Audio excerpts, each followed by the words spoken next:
ఏ యోగ్యత లేని నన్ను నీవు ప్రేమించినావు దేవా, ఏ అర్హత లేని నన్ను నీవు రక్షించినావు ప్రభువా. ప్రియులారా, ఈ నాటి ధ్యానము నిమిత్తమై ప్రసంగి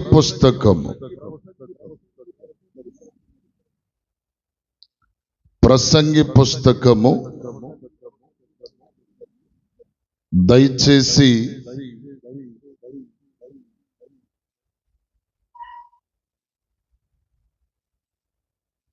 చూడండి. 10వ అధ్యాయం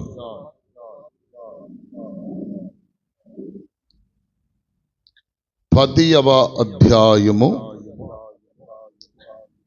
15వ చరణమును మనము చదువుకుందాం. ఊరికి పోవు త్రోవను ఎరుగని వారై బుద్ధిహీనులు తమ ప్రయాస చేత ఆయాసపడుదురు. దేవునికి స్తోత్రం కలుగునుగాక. దేవుడి వాక్యము ద్వారా మనందరితో మాట్లాడునుగాక. చెప్పండి బిగ్గరగామే. ప్రియులారా, బైబిల్ గ్రంథమందు చదువుకున్న వచ్చిన భాగమును మనము జ్ఞాపకము చేసుకొనగలిగితే, భక్తుడు రాజును జ్ఞాని అయినటువంటి సొలొమోను ఈ గ్రంథమును వ్రాయుటలో ముఖ్య ఉద్దేశమును అనేక రీతులుగా ప్రియులారా ఈ ప్రసంగి గ్రంథమంతటిలో పొందుపరిచాడు. తాను జీవించిన జీవితం, అనుభవించిన అనుభవాలు, సంతోషించిన సందర్భాలు, ఇవన్నీ కూడా ప్రియులారా ఒకసారి గుర్తు చేసుకొని తాను జీవించిన జీవితము ఎలాంటిదో ఎట్టిదో ఈ ప్రసంగి పుస్తకము ద్వారా ప్రజలకు క్షుణ్ణంగా అర్థమయ్యేలాగా బోధించినటువంటి వ్యక్తి సొలొమోను. ప్రియులారా, ఇక్కడ మనం చూడగలిగితే ఈ 10వ అధ్యాయము 15వ చరణములో ఊరికి పోవు త్రోవను ఎరుగని వారై బుద్ధిహీనులట తమ ప్రయాస చేత తన ప్రాణమును ఆయాసపరుచుకుంటారు అని మాట్లాడుతున్నాడు. ఇక్కడ మనము చూస్తే లోకమందు ప్రియులారా మనుష్యుడు నానా విధములైన ప్రయాసలు పడుతున్నాడు.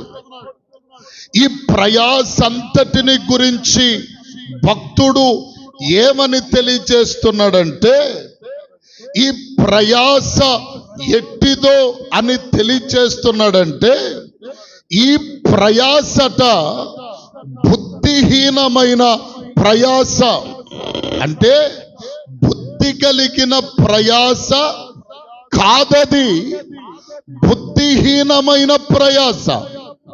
ఈ ప్రయాస ఎలా పడుతున్నాడు అంటే ప్రియులారా, మనుషుడు ఊరికి పోయేటువంటి త్రోవను ఎరుగని వాడై ప్రయాస పడుతున్నాడట. అంటే ఎక్కడ నుండి వచ్చామో, ఏ కార్యమును బట్టి వచ్చామో అది గమనించక మనుష్యుడు ఇదిగో ప్రియులారా లోకమందు బుద్ధిహీనముగా ప్రయాసపడుతుంటాడట.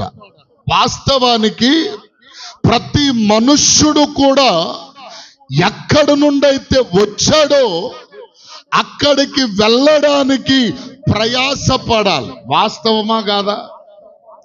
ఏమండి, ఎందుకొరకు పడాలి ప్రయాస? చెప్పరేమండి అమ్మా?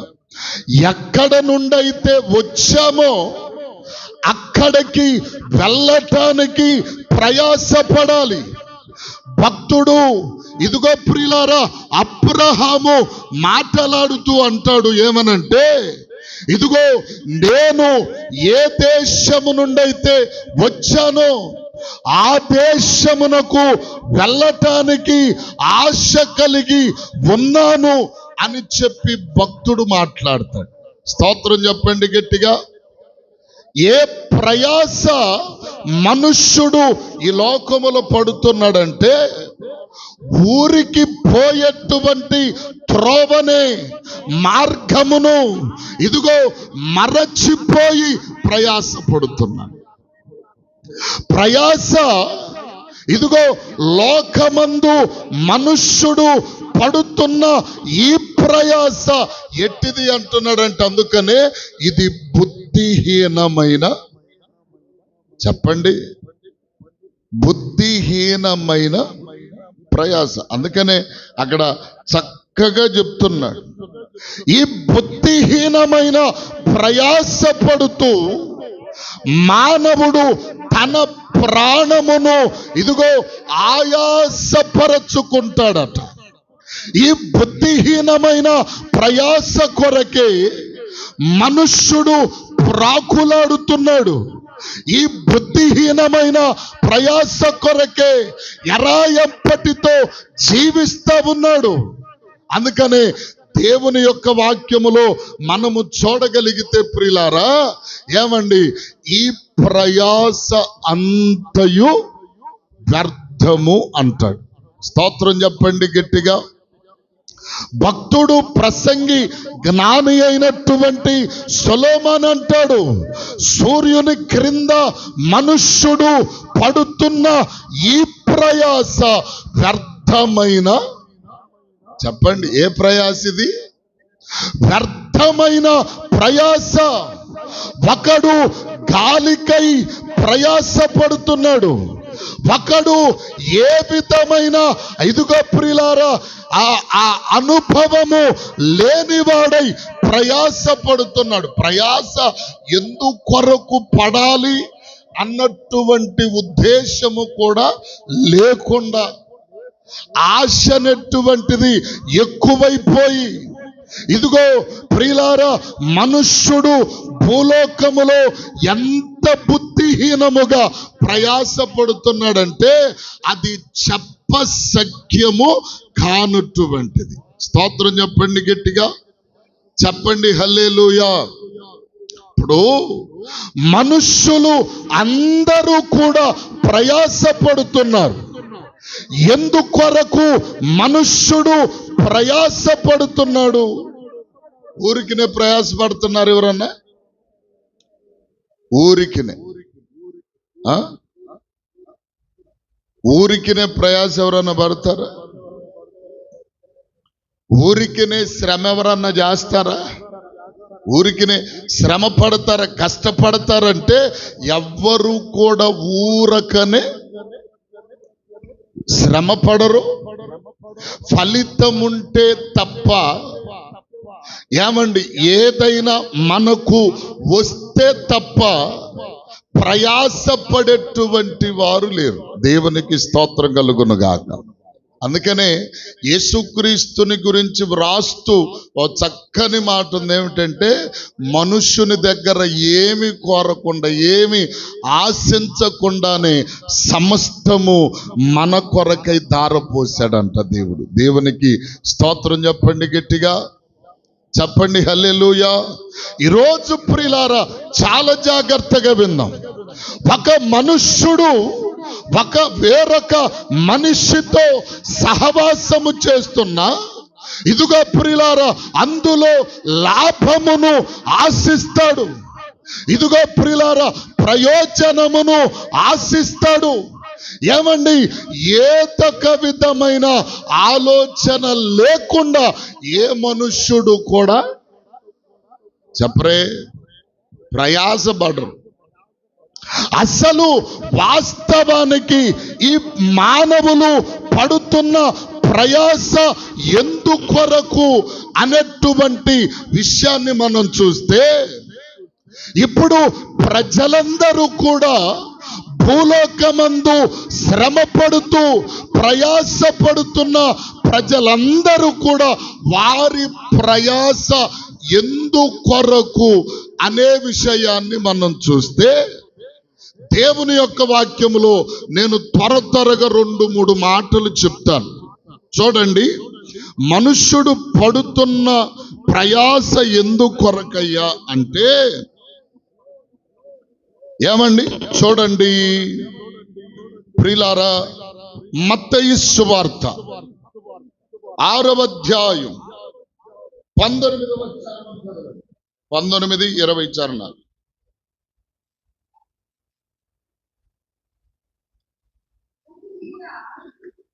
చదువు. మీ కొరకు ధనమును సమకూర్చు కొనవద్దు, చిమ్మటయు తుప్పును తినివేయును, లేక దొంగలు వచ్చి కన్నము వేస్తారు. చాలు. చూడండి, ఇప్పుడు మనుష్యుడు పడుతున్న ప్రయాసలలో మొట్టమొదటి ప్రయాస ఎందుకొరకు అంటే, మనుష్యుడు భూమి మీద పడుతున్న ప్రయాస ఎందుకొరకు పడుతున్నాడంటే, ధనమును సంపాదించుకొను నిమిత్తం.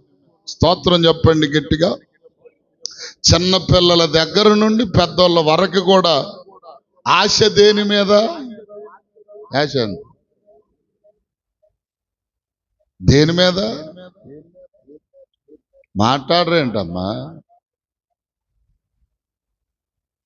పిల్లలు ఏడుస్తుంటే వారికి రూపాయి కాయను చూపిస్తే ఏడు పాపేస్తాడు. చూశారా? అట్లాంటి వాళ్ళని చూడలేదా? ఏమో బాబమ్మ ఆ పిల్లలు అట్ట లేరయ్యా అంటారా? గమనించండి ప్రియులారా, ఇప్పుడు భూలోకములో 99% ప్రజలు ఎందుకొరకు ప్రయాసపడుతున్నారంటే, ధనవంతులు కావడానికి, ధనమును సంపాదించడానికి, ధనమును సమకూర్చేందుకు వివిధ రకములైన ప్రయాసలు మనుష్యుడు పడుతున్నాడు. ఏమండి? ఎందుకొరకు మనుష్యుడు ప్రయాసపడుతున్నాడంటే, గమనించండి ప్రియులారా, మనుష్యుడు వివిధ రకములైన ప్రయాస ఎందుకొరకు పడుతున్నాడంటే, ఏ విధము చేతనైనా సంపాదన చెప్పరే. కొంతమంది సంపాదిస్తారు కానీ తినే అవకాశం చాలా మందికి చెప్పరే. అందుకని దేవుడు అన్నాడు, దీపం ఉండగా నిల్లు చక్కబెట్టుకు, ఆరోగ్యం ఉండగానే శుభ్రంగా తినేసి దేవుని స్తోత్రం. చెప్పరేమిటండి? చెప్పరే. లేనప్పుడేమో తినలేదండి, తిందామనుకుంటే లేక ఆరోగ్యం బాగట్లేదు. అవునా కాదా? హల్లెలూయా చెప్పండి గట్టిగా. అందుకని నేను చెప్తున్న మాట వాస్తవం. ఎందుకంటే దేవుడు మాట్లాడుతూ అంటాడు, రేపటిని గురించి చింతపడద్దు. ఈరోజు ఈనాటిది ఈనాడే. చెప్పరేమండి అమ్మా? తెల్లాటికి ఏమైద్దో ఏమండి? పొద్దున్నే లేచి జాయలు కాసుకు వెళ్ళి ఒక ఏమండి చెవు కమ్మెలు, మెళ్ళో హారం, వడ్రాను అన్నీ తెచ్చుకుందాం అనుకుని చక్కగా డబ్బులన్నీ ప్రిపేర్ చేసుకొని దేవునికి స్తోత్రం పడుకొని ఏం గారికి నిద్ర పడతారు. ఎప్పుడు జాయాలి కాసు తిరుగుతారా? ఎప్పుడు వెళ్ళాలా? వాటిని తెచ్చుకోవాలనుకుంటానుంది. ఈ ఆలోచనతో ఎప్పుడు కన్నుమూసిందో కన్నుమూసింది. దేవునికి స్తోత్రం. అర్థం కాల? గమనించండి. అందుకని ఏనాటిది ఆనాడే. గమనించండి ప్రియులారా, ఇప్పుడు ఎక్కువ మంది ప్రజలు ఈ లోకములో ఎందుకు ప్రయాసపడుతున్నారంటే ధనమును సంపాదించుట కొరకు, ధనవంతులు అబుట కొరకై ఇదిగో మనుష్యుడు ఎక్కువగా ప్రయాసపడుతున్నాడు. ఎందుకో తెలుసా? ఒకడు వీడికంటే ఎక్కువగా ఉంటే ఒప్పుకోదు మనస్సు. ఇదిగో ప్రియులారా, ఒకని కంటే ఇతనికి తక్కువైన స్థితి కనబడితే మనస్సు ఏమైపోతుంది? ఒప్పుకోదు. కాబట్టి ఏ విధము చేతనైనా సంపాదించాలి. తినకైనా కొంతమంది గడ్డి తిని సంపాదిస్తారు, సరి అయిన కూడు మాత్రం చెప్పరే. వెంకటేశ్వరమ్మ అని ఒక ఆమె ఉంది కనగాల్లో. ఇంతకు ముందు మాతో పాటు టాపి పనికి వచ్చేది ఆమె, బొచ్చులందిస్తానికి. ఒరే చిన్నోడా చిన్నోడా అంట చక్కగా పిలిచిద్ది. ప్రియులారా, రోజు ఏ రోజు కూడా నాగా పెట్టదు. ప్రాణం పోయినా చెప్పరే. ఎంత పెద్ద బొట్టు పెట్టుకుంటది, మంచి అతి దేవతా భక్తి కలిగిన వ్యక్తి ఆమె. మరి నైట్ ఏమన్నా వండుకుంటుందో లేదో నాకైతే తెలియదు, కానీ ప్రతిరోజు మధ్యాహ్నం పనికేం వేసుకొచ్చేదో తెలుసా? అంత అన్నం వండుకొని వేసుకొచ్చేది, అక్కడ పెరుగు ప్యాకెట్ కొనుక్కొని వేసుకొని తినేసేది. ఇంకా వేరే తిండి సిమెంట్ కట్టై 4 ఫ్లోర్లు ఎత్తుకెళ్ళిపోద్దా మనిషి. ఈ అమ్మాయికి ఆడ నుంచి వస్తుంది బలం అనుకునేవాడిని నేను. నిజమండి. రే మనం ఎంత చేడు తింటున్నాము, ఈ రకం ఉన్నాము, ఒక్కొక్కడు ఎంత ఉన్నాము. ఈ అమ్మాయి చూస్తే ఎలిగి పిల్లి ఎంత శాంతి రైట్ కూడా ఉండదు అనుకుంటా.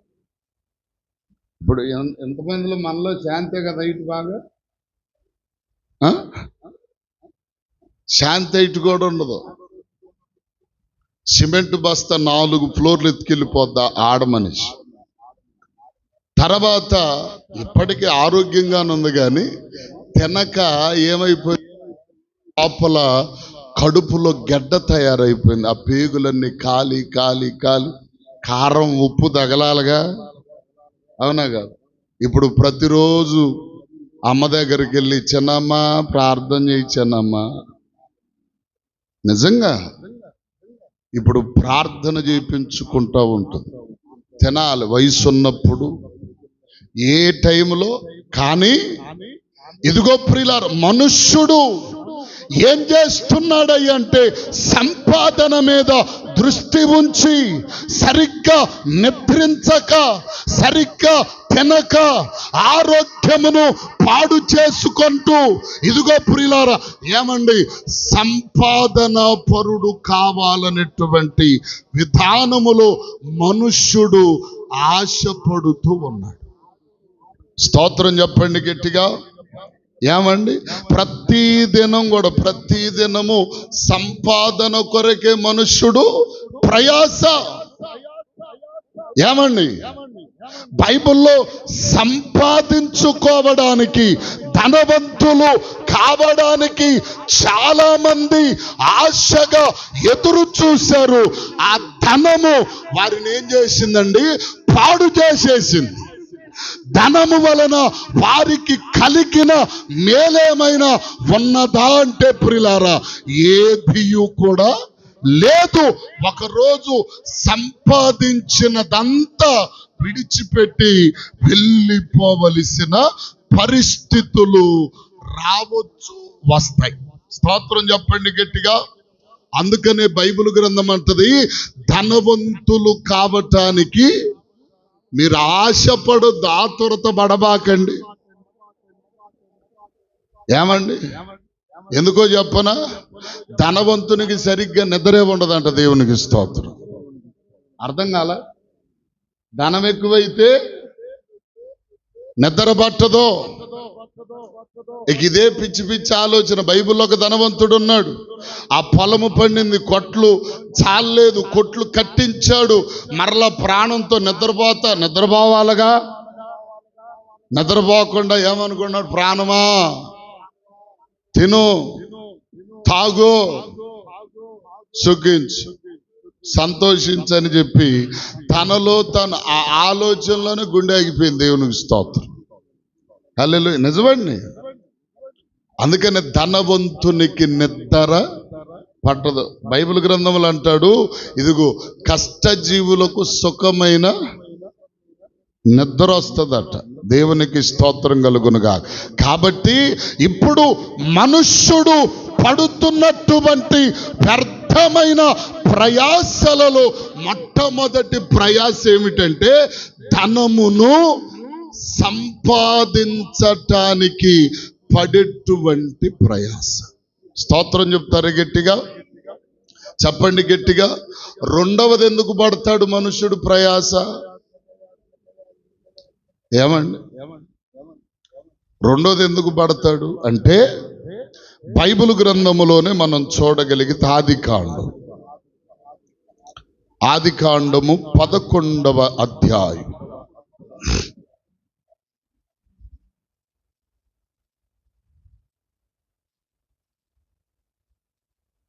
పదకొండవ అధ్యాయము 4వ చరణము చదవండి.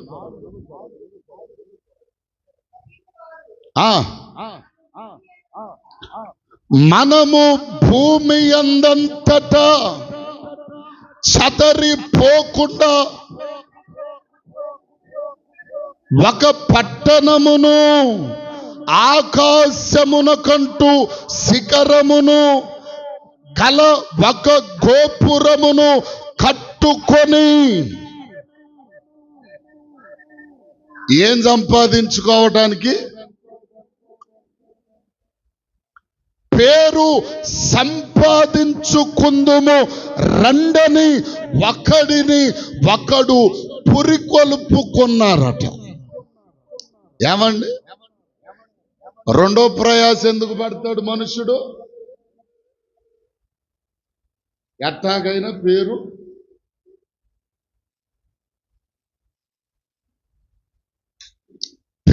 సంపాదించుకోవాలి, ఘనతను సంపాదించుకోవాలి. ఇదిగో నాకు ఒక మంచి పేరు రావాలి. మంచి పేరు సంపాదించుకొనుట కొరకై మనుష్యుడెన్ని ప్రయాసలు పడతాడో తెలుసా? వాస్తవానికి నేను కొన్ని మాటలు చెప్తాను. ఇంటిలో గయాలిగా ఉంటది అనుకోండి భార్య, ఇంటిలో చెప్పరే అమ్మా, వింటున్నారా? ఉన్నారు ఎక్కడే? ఏమన్నా పొద్దున్నే కాలువ పనికి వెళ్ళాలని ఆలోచిస్తున్నారు? ఏదో మనసు ఇక్కడ ఎవరిది లేనట్టుంది. సంపాదన గురించి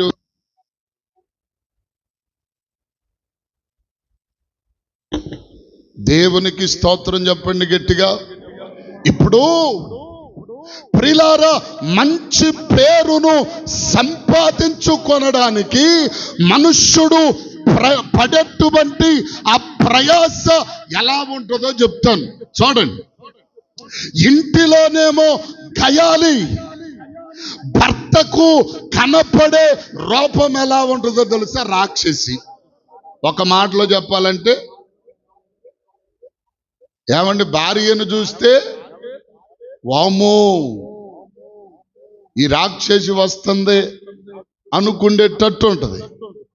కానీ సంఘములోనికి వస్తే ఎలా ఉంటారు తెలుసా? అక్కాయ్ బాగున్నారా?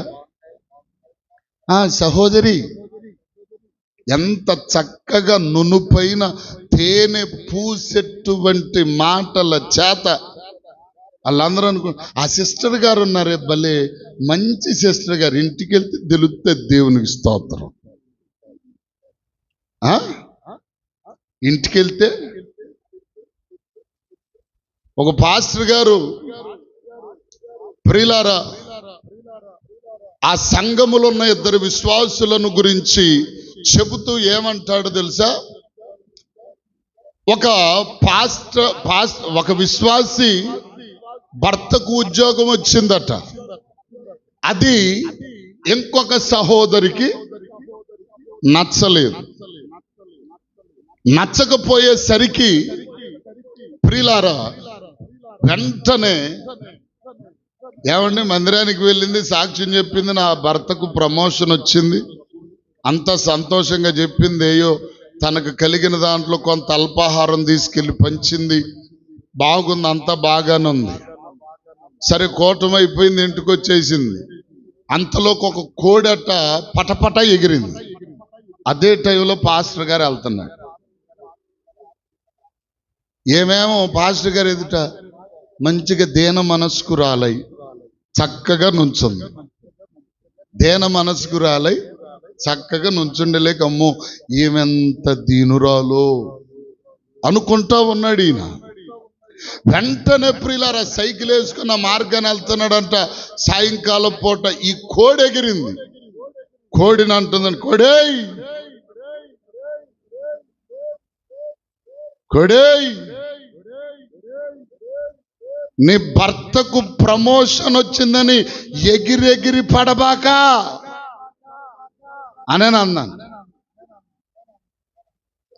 ఈ పాస్టర్ గారి చెవిని పడింది. ఎవరు ఎంతలా నరిసింది అని అంటే ఆ దీనురాలే ఇళ్ళలా చూసేలేక ఆ దీనురాలు కనపడుతుంది.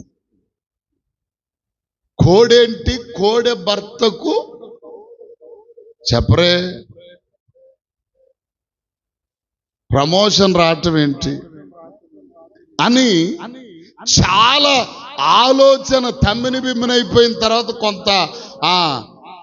కొంత సమయం ఆగిన తర్వాత అప్పుడు వచ్చిందన్న పక్క సహోదరి భర్తకు ప్రమోషన్ వచ్చింది కదా అని అదే మార్గమున వెళుతూ వెళుతూ వెళుతూ వెళుతూ ఇంకొక సహోదరి ఇంటికి వెళ్ళాడు.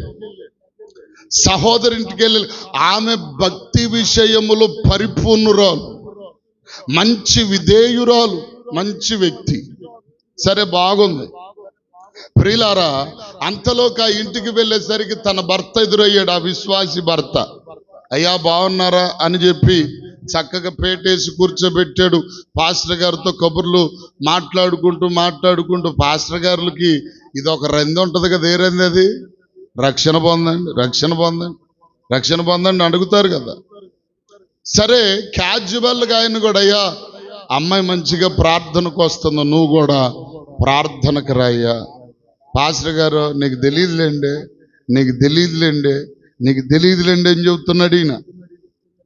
నీకు తెలియదు, ఏం తెలియదయ్యా, అంత విశ్వాసురాలైనటువంటి భార్య ఎంత ప్రార్థన పరురాలు, ఎంత అభిషేకం కలిగింది, ఎంత మాదిరికరమైన జీవితం జీవిస్తుంది, అంతటి ఆ భక్తి పరురాలను ఇంట్లో పెట్టుకొని నువ్వు బ్రతుకు మారలేదు అన్నాడంట.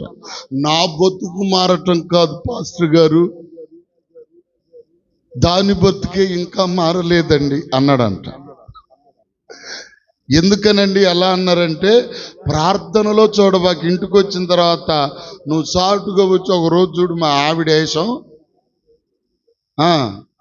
ఏదైనా గొంతెత్తిందంటే పై కప్పు కూడా లెగిసి వచ్చి దాని స్థానం ఉంది అదే కూర్చుంటది. అంటే పేరు సంపాదించుకొనుట కొరకు మనుష్యుడు ఇదిగో బయటకు ఒకలా, లోపల ఒకలా, ఇంట ఒకలా, ఇదిగో ప్రియులారా సంఘమందు ఒకలా, ఇదిగో ప్రియులారా ప్రయాసపడుతూ ఉన్నటువంటి వారు అనేక మంది కనబడుతుంటారు. ఏమండి? పేరు రావాలి, పేరు కావాలి, ఘనత కావాలి, గొప్పతనము కావాలి. ఇదిగో ఈ పేరు కీర్తి కొరకు మనుష్యుడు ఎంతటికైనా తెగిస్తాడు. ఒకనిని చంపటానికి వెనుకాడడు, ఒకని ప్రాణమును తీయటానికి వెనుకాడడు, ఒకలను నష్టపరచుటకైనా వెనుకాడేవాడు కాదు మనుష్యుడు. స్తోత్రం చెప్పండి గట్టిగా. ఏమండి?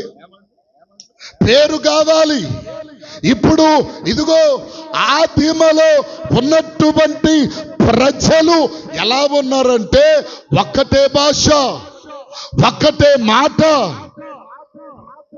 ఏమండి, ఉన్నప్పుడు వారిలో ఆలోచన వచ్చిందంట, మనం పేరు సంపాదించుకుందాం. పేరు సంపాదించుకుందాం. ఎలా వస్తుంది పేరు? ఏమండి, మొన్న రేపల్లిలో ఒక కూటం జరిగితే పిలిచారు నన్ను కూడా. నాతో పాటు నా ఇంకొక నలుగురు సేవకులు వచ్చారు. నలుగురు సేవకులు వస్తే నాతో పాటు ఎంతమంది? 5గురు. మొత్తం 5గురు సేవకులు.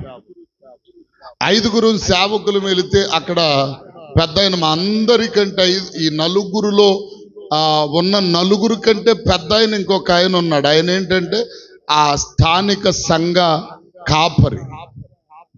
అయితే అయ్యా పదాక నేను చెప్తున్నాను కదా, మీరు చెప్పండి ఈరోజు అని చెప్పి మా నలుగురికి అవకాశాలు ఇచ్చాడు.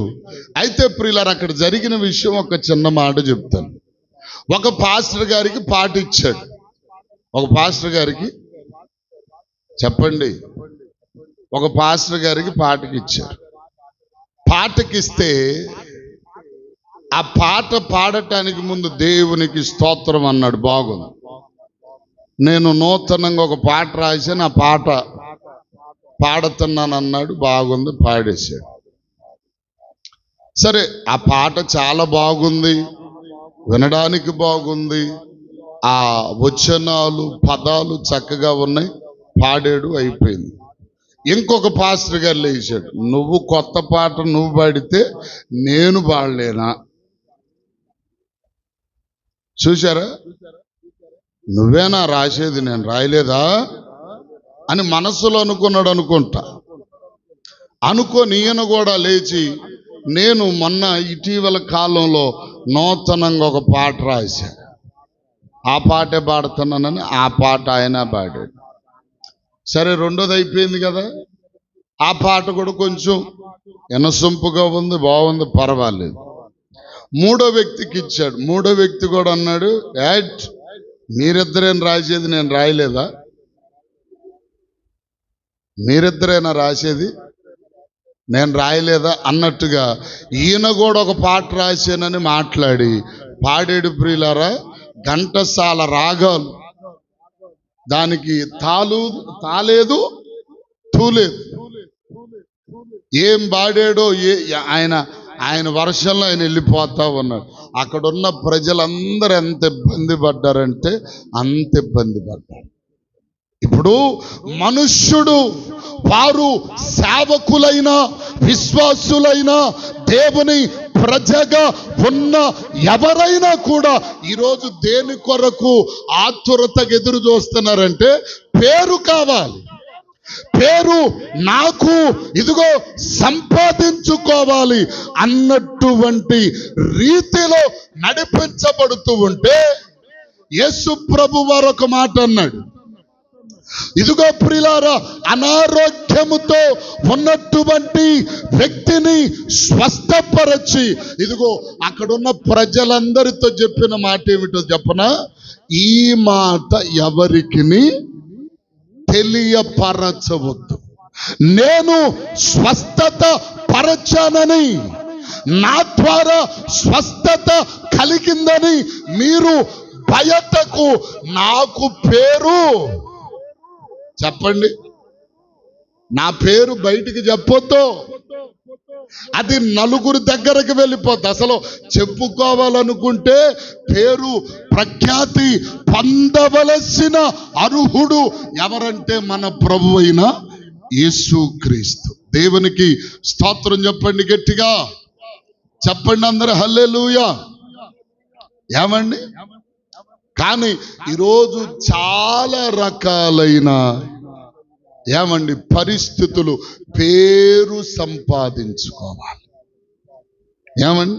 పేరు సంపాదించుకొనుట కొరకే మనుష్యుడు ఈ లోకంలో ఎక్కువగా ఒకటి ధనమును సంపాదించుకొనుట కొరకు, రెండవది పేరును సంపాదించుకొనుట కొరకు మనుష్యుడు ఇదిగో ప్రియులారా ఎంతగానో ప్రయాసపడుతూ ఉన్నారు. ప్రయాసపడుతుంటే అందుకనే ఇప్పుడు ఆ భక్తుడైనటువంటి ఆ సొలొమోను అంటాడు, ఊరికి పోవు త్రోవను ఎరుగకయే బుద్ధిహీనులు ప్రయాసపడుతున్నారు. ఏ ప్రయాసది చూడండి. అక్కడే మనం చూడగలిగితే ప్రసంగి పుస్తకంలోనికి రండి. నేను ఇంకొక మాట చెప్పి ముగించడానికి ప్రయత్నం చేస్తాను. చూడండి ఏమండి, 2వ అధ్యాయం 26వ వచనం చదవండి.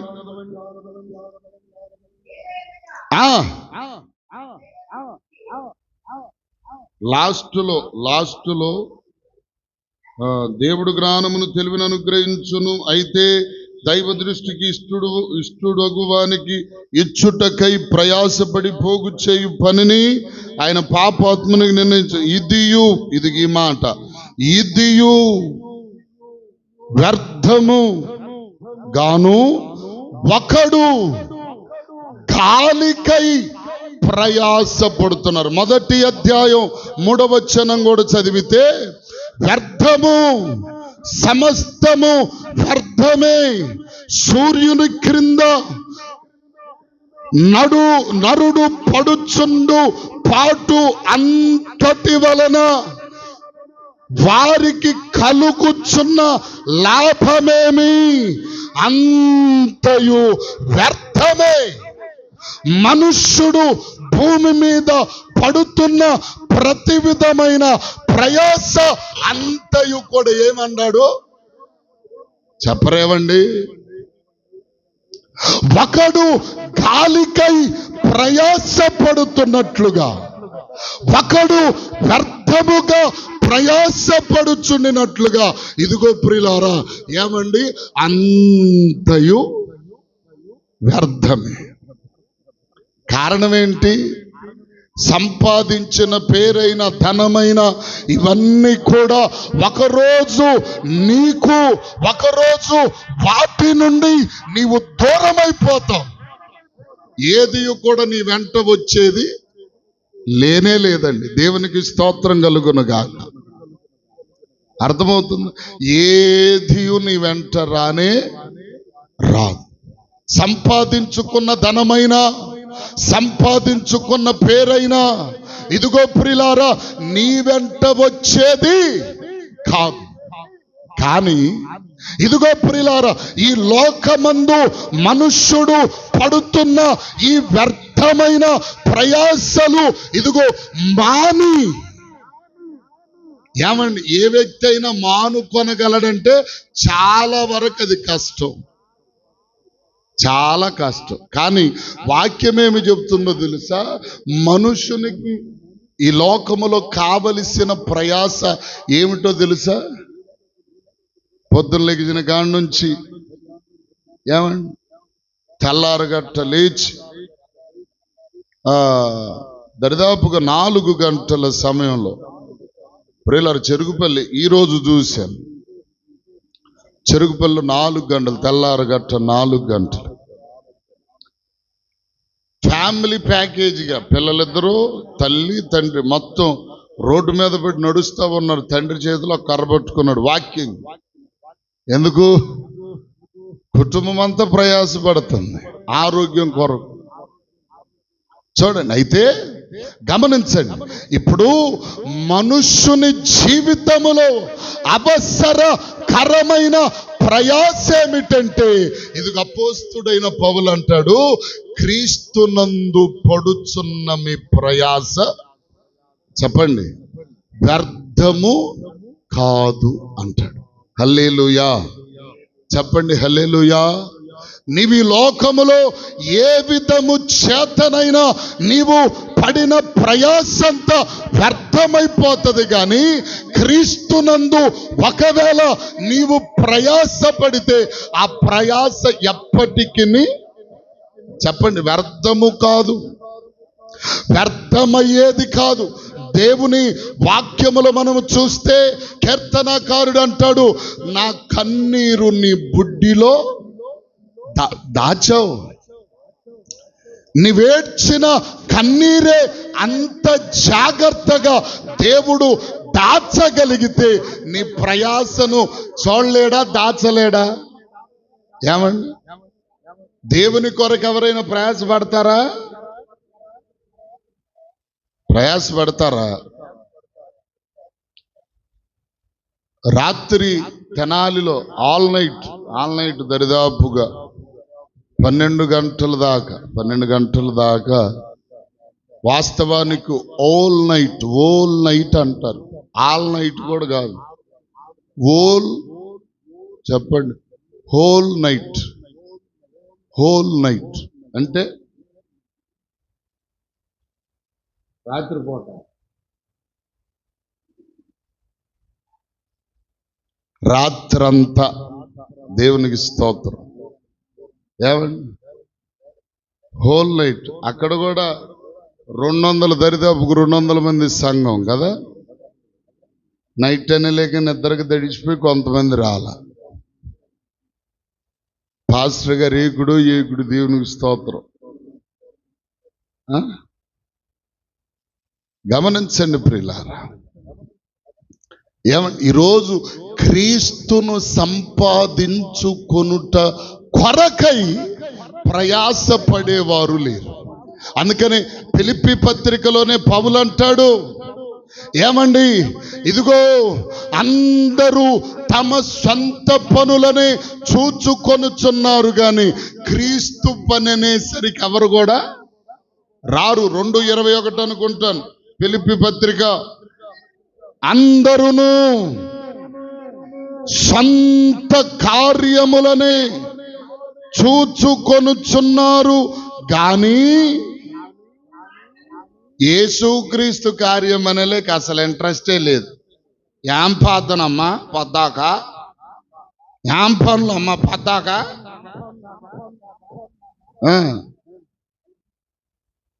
ఏమి తిండమ్మా పొద్దాక అనుకోరే.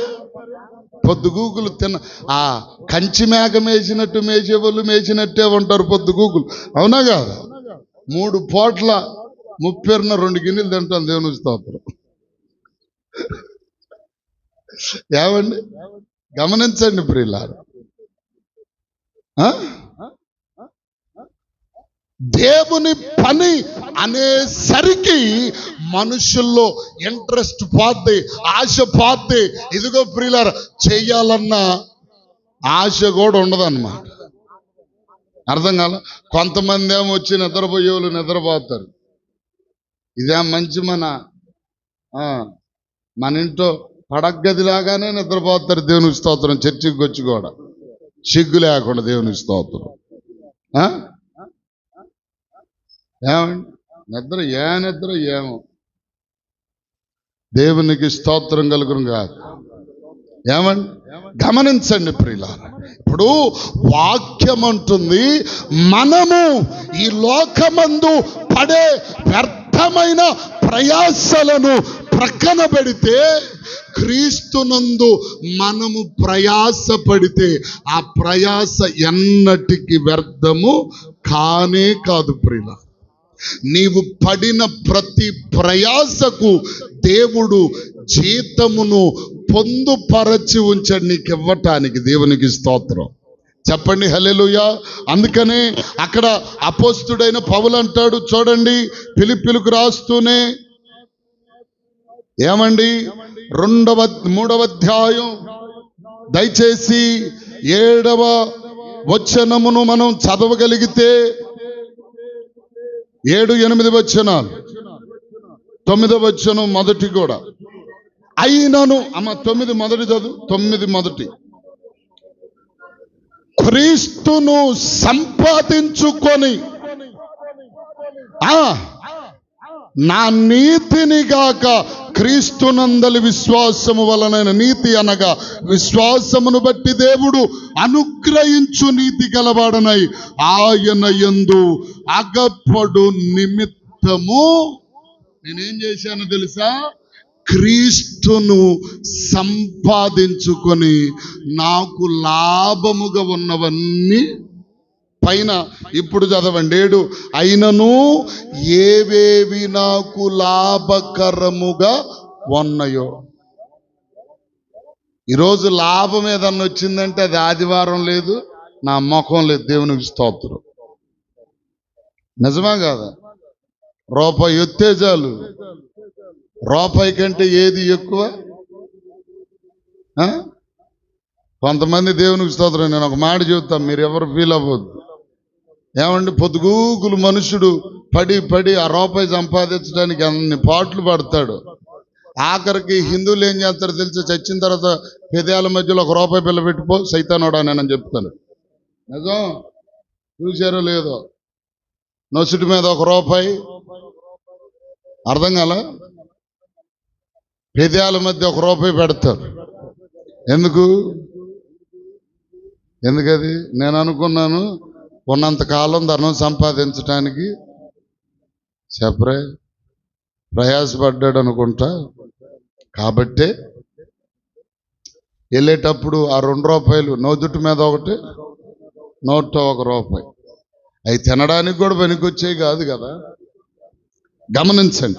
అందుకని ఇప్పుడు పౌలు అంటాడు, నాకు ఏదైతే లాభకరములుగా ఉన్నాయో వాటన్నిటిని ఏం చేశాడంట? క్రీస్తు నిమిత్తము, ఏమండి, క్రీస్తు నిమిత్తము నష్టముగా ఎంచుకున్నాను. దేవుని కొరకు ఏదైనా నష్టంగా ఎంచుకున్నావా నువ్వు? చెప్పరే, ఎంచుకున్నావు? ఏ రోజాన్ని ఎంచుకున్నావా? ఏమండి చెప్పరేవండి అమ్మా? ఒక పండగ, లేకపోతే ఒక విందుకు ఆహ్వానం ఇవ్వటం, ఒక పెళ్ళికో పబ్బానికో నీకు ఆహ్వానం ఇచ్చినప్పుడు వాటిని నష్టపరుచుకొని దేవుని సన్నిధిలో ఉన్నావా? ఏ రోజన్నా? లేదు. ఏమండి, ఒక 10,000 మొన్న దేవునికి స్తోత్రం. మొన్న ఒక ఆదివారం, నిన్న ఆదివారమే కదా, బలారాధన కార్యక్రమానికి వెళ్తే అక్కడ కొద్ది మందే విశ్వాసులు ఉన్నారు. ఏంటమ్మా కొద్ది మందే ఉన్నారంటే, ఇవాళంట కోట బియ్యం ఇస్తున్నారంట. కాబట్టి నిజమే చెప్తున్నది, ఆ కోట బియ్యం తీసుకోవటానికి ప్రార్థన ఎగగొట్టి వెళ్ళారు. రేపు తీసుకోకూడదు బియ్యం అంటే వాళ్ళ ఖాళీ దొరికింది. ఏ రోజు? నిజమండి, శివంగిలిపాలెంలో జరిగిన విషయం ఇది. దేవుని కొరకు ఈరోజు మనుష్యుడు దేనిని నష్టపరచుకోవటల్లా, దేవునిని సంపాదించుకొనుట కొరకు ఏది అయినను వదులుకోవటం లేదు ప్రియులారా. అందుకనే పౌలు అంటాడు, క్రీస్తును సంపాదించుకొను నిమిత్తము నాకు ఏవేవి లాభకరములుగా ఉన్నవో, నాకు పేరును ధనమును సంపాదించి పెట్టడానికి అవకాశముగా ఉన్నవో వాటన్నిటిని క్రీస్తు నిమిత్తము వదిలిపెట్టేశాను అంటాడు. స్తోత్రం చెప్పండి గట్టిగా. ఏం వదిలిపెట్టాడో తెలుసా పౌలు? అతని తండ్రి ముత్యాల వ్యాపారి, ఆస్తిపరుడు. ఇతనికి ఇంచుమించుగా ఆనాటి కాలంలో 150 ఓడలు ఉన్నాయంట పౌలు జీవితంలో. అపోస్తుడైన పౌలుకి ఎన్ని ఓడలు ఉన్నాయి చెప్పరే? 150 ఓడలు ఉన్నాయంటే దరిదాపుకు ధనవంతుడే కదా. చెప్పరేమండి అమ్మా? అమ్మాయి జోడు ధనవంతుడేనా? వాటన్నిటిని ఏం చేశాడంటే దేవుని కొరకు విడిచిపెట్టేశాడు.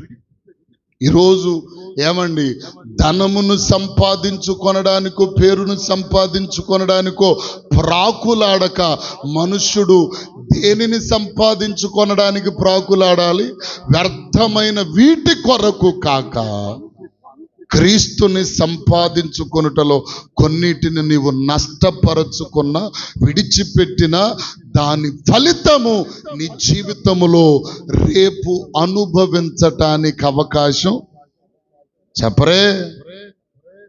కొంతమంది అయితే ఇక్కడ ప్రార్థన జరుగుతుంటే ఒప్పర మీటింగ్లు వేసుకుంటారు. కొంతమంది బల్లల మీద కూర్చొని వాళ్ళు ఎవరాలే దిగవు. పొద్దున్న 6ంటికి కూర్చుంటారు కొంతమంది. నేను చూస్తూ ఉంటాను అక్కడ.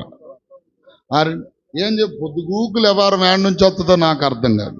ఇక్కడ ప్రార్థన ఉందిగా, మాయిదారు ఎవరాలు పొద్దుగూకులు చెవులు కోసిన మేకలు అక్కడ కూర్చోటం, పల్లెని ముసలమ్మ ముచ్చట్లన్నీ అవసరమా అక్కడ? పొద్దున్నే ఒకరోజు తెల్లారి 5:30కి లేచి వెళ్తుంటే 5:30కి అక్కడే కూర్చొని ఉన్నారు. ఊరి నాయన 5:30 నుండే స్టార్ట్ చేసేసారు ఎవరు. పొద్దున కూర్చుంటే సాయంత్రం దాకా ఏమి వ్యవహారాలు వస్తాం. ప్రార్థన ఉందా, దేవుని సన్నిధి ఉందా, అక్కడ వెళ్ళవలసిన అవసరం ఉందా? ఏది లేదు.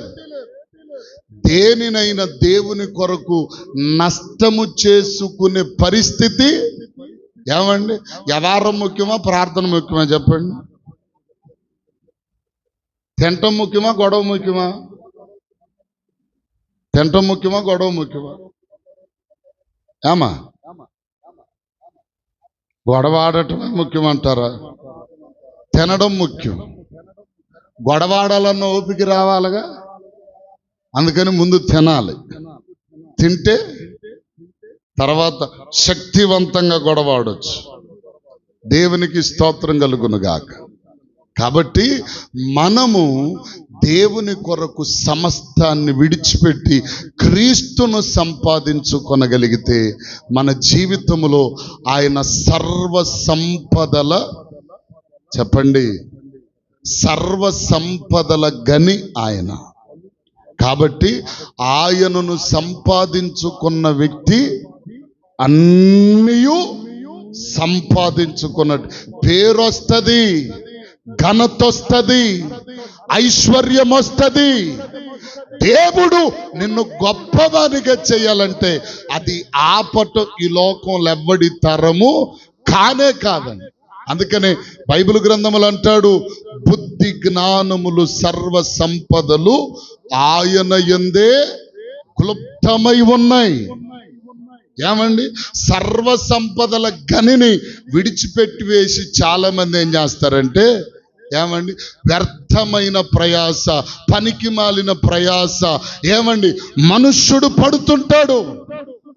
ఈ వ్యర్థమైన ప్రయాసను విడిచిపెట్టి దేవుని సంపాదించుకోవటం మనం నేర్చుకొనగలిగితే దేవుడిచ్చే ఆశీర్వాదం అది. బైబిల్ అంటది, దేవుడిచ్చు ఆశీర్వాదం ఎన్నటన్నటికి ఆశీర్వాదమే. దేవుడు ఇవ్వకుండా ఏ మనుష్యుడు గొప్పవాడు కాలేడు, సంపన్నుడు కాలేడు, ఘనత సంపాదించుకోలేడు ప్రియులారా. అది దేవుడు ఇవ్వాలి. కాబట్టి ఇప్పుడు మనం దేన్ని సంపాదించుకోవాలి? ఎవరిని సంపాదించుకోవాలి? క్రీస్తును సంపాదించుకోవాలి. ఏమండి? ధనమును సంపాదించుకొని ఇల్లు, పొలాలు, మేడలు, మిద్దెలు, వెండి, బంగారం, ధన ధాన్యములు, సమృద్ధిగా అన్నిటినీ సంపాదించుకున్నందువలన వాటి వలన మనకి ప్రయోజనము లేదు. ఏమండి? రెండవదిగా ఇదిగో పేరు సంపాదించుకుంటే నలుగురి మధ్యలోనికి వెళ్ళినప్పుడు నిన్ను ఘనతగా ఎంచుతారేమో, మంచిగా మాట్లాడతారేమో, ఏదో ప్రియులారా నిన్ను గొప్ప చేయటానికి నానా రకములైన విన్యాసాలు చేస్తారు నీ దగ్గర. కానీ నీ పేరు, ఘనత ఇదంతా కూడా మనిషి ఎప్పుడైతే చనిపోతాడు వెంటనే అవి రెండో రోజు, ఒక నెలకైనా, ఒక సంవత్సరానికైనా మాసిపోతాయి. కానీ దేవుని సన్నిధిలో క్రీస్తును సంపాదించుకుంటే అది యుగ యుగముల వరకు, ఏమండి, అది నీ నుండి ఎవరు తీసివేయలేనిది, తొలగించలేనిది. కాబట్టి ఈరోజు మనం క్రీస్తుని సంపాదించుకొనడానికి ప్రయాసపడే వ్యక్తులుగా ఉండాలని దేవుని నామము పేరట మీ అందరికీ తెలియచేస్తా ఉన్నాను. ఇదిగో ప్రియులారా, కనుక మనమందరం ఈ రీతిగా దేవుని సంపాదించుకొనుటలో ప్రయాసపడుచు ముందుకు కొనసాగే వారి ముగుందాం. అట్టి కృప, అర్హత, భాగ్యత ప్రభు మనందరికిచ్చునుగాక.